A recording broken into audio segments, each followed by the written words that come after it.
Hypersexualized fictional characters in the media are contributing to a major problem of unrealistic expectations of body image.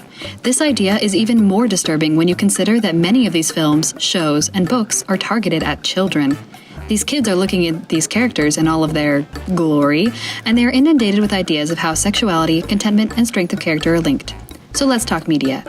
The research we collected centers around 3 forms of visual media that display this issue: comic books, cartoons, and live-action hero films. We divided up our research into 2 major categories: gender roles and character design. We'll start with gender roles. In general, research has shown that these forms of media build on gender stereotypes. For males, this means they are powerful, successful, utterly ripped, and sporting a jawline that could cut glass. All this plays into the stereotype that our leading men must be typical, strong alpha males. We look at these characters across all 3 media platforms, and we see the same exact stereotypes played out over and over again.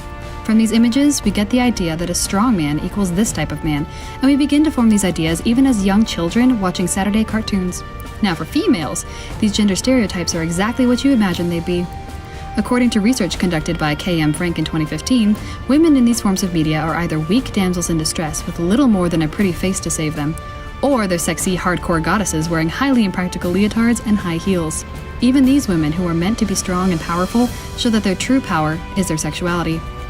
Our second category of research delves into character design itself, including costumes and body proportions.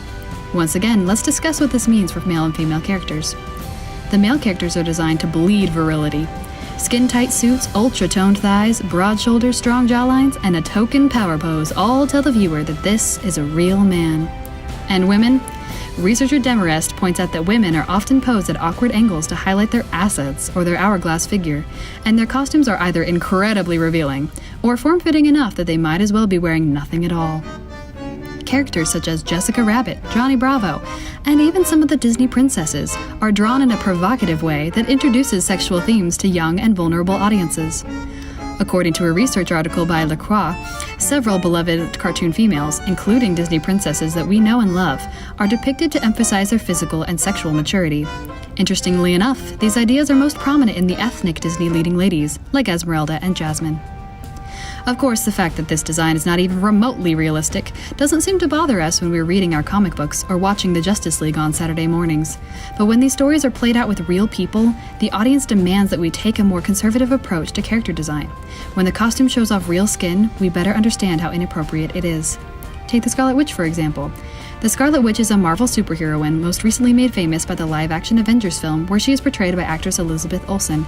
This character has undergone several changes in design over the years and across the 3 media platforms to lead to where she is today. Originally, her comic book design features a beautiful woman in a very skimpy leotard, almost always hovering in the air in poses that best display her impossibly toned body. In the cartoon adaptation, her costume is considerably more appropriate, but her body proportions are unrealistic, unnatural even, to highlight her tiny waist, large bust, and wide hips. Here, body dysmorphism is still an obvious issue. In the live-action adaptation, producers of the film are clearly forced to abandon these ridiculous proportions in casting a real human person. They wisely tossed out the spandex in favor of something that wouldn't immediately scare off moms and children in the audience. While the Scarlet Witch is still featured in a red corset like the cartoon design, she's wearing a modest jacket and pants, and the focus is on her abilities, not her body. In recent years, the superhero movie industry has made an effort to combat this issue. The award-winning Marvel movie, The Black Panther, has made great strides in shifting the focus toward highlighting culture, strength, and other important values without distracting the audience with provocative eye candy. However, in an article written by Brown et al., this film is used as an example of making a small step in the right direction, but there is so much more the media needs to do to wipe out the hypersexuality that still dominates the industry today. Cartoons, comics, and superhero movies all come together to create a multi-million-dollar media industry. In fact, these franchises have become so popular that they are impossible to escape. While you may not have grown up with these things, advertisements, merchandise, Halloween costumes, etc., all surround us every day. They also surround our children, siblings, nieces, nephews, grandchildren, and these things can have a profound and lasting effect on the way we see reality. With these overly sexual icons popping up everywhere we turn, we begin to form ideas of what beauty and acceptance means. In other words, we begin to associate our sex appeal with our self-worth.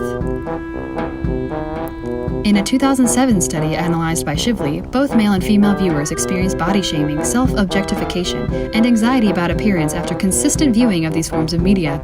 Researcher Dakanalis in 2014 piggybacked off this idea and went on to say, essentially, that the media has done a terrific job of representing completely unrealistic human bodies, and therefore fostered symbolic annihilation of appropriate representations. So what happens when we look in the mirror and realize we don't look at all like the heroes and heroines we've been conditioned to worship? Well, obviously, we are left dissatisfied and unhappy. That is why we should care about hypersexuality in the media. Even if you don't read comic books, you've outgrown cartoons, and you're not a fan of superhero blockbusters, you and the people around you are bombarded with this negativity every day. Our society praises our superhuman icons of physical perfection so much that we can't help but compare ourselves to them and come up lacking. Hypersexuality in the media is not only inappropriate, it's toxic. And we, as the consumers and viewers of that media, have the power to change that. It all starts with being aware of what we are watching, rejecting the media that perpetuates this issue, and then we can speak out to enact change. So when we encounter hypersexuality in the media, we shouldn't ignore it. Turn off the TV, walk out of the theater, close the book. That's all it takes.